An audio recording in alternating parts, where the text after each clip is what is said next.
संरक्षण मंत्री राजनाथ सिंह यांची तीनही दलांच्या प्रमुखांसोबत सध्या बैठक सुरू आहे। आताची महत्त्वाची बातमी, काल पाकिस्तानने केलेल्या हल्ल्यानंतर भारताने दिलेला प्रत्युत्तर आणि आता भारताची पुढची रणनीती या संदर्भामध्ये संरक्षण मंत्री आता तीनही दलांच्या प्रमुखांशी चर्चा करतायत। अत्यंत महत्त्वाची अशी ही बैठक आहे। संपूर्ण परिस्थितीचा आढावा संरक्षण मंत्र्यांकडून या तीनही सेना दलाच्या प्रमुखांकडून घेतला जातोय। नेमकी परिस्थिती काय आहे या सगळ्याचा आढावा जो आहे तो संरक्षण मंत्री राजनाथ सिंह यांच्याकडून घेतला जातोय।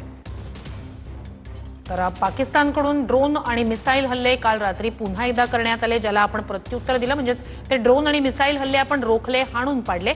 या सगळ्यानंतर एक महत्त्वाची बैठक संरक्षण मंत्र्यांच्या नेतृत्वात सध्या होते। तीनही सेना दलांच्या प्रमुखांसोबत संरक्षण मंत्री संवाद साधतायत, संपूर्ण परिस्थितीचा आढावा घेतायत। त्याच बैठकीचा हा फोटो आपण पाहतोय।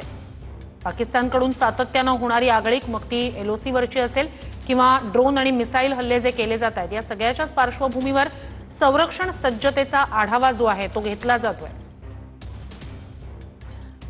आणखी एक महत्त्वाची बातमी आहे ती आपण पाहूया।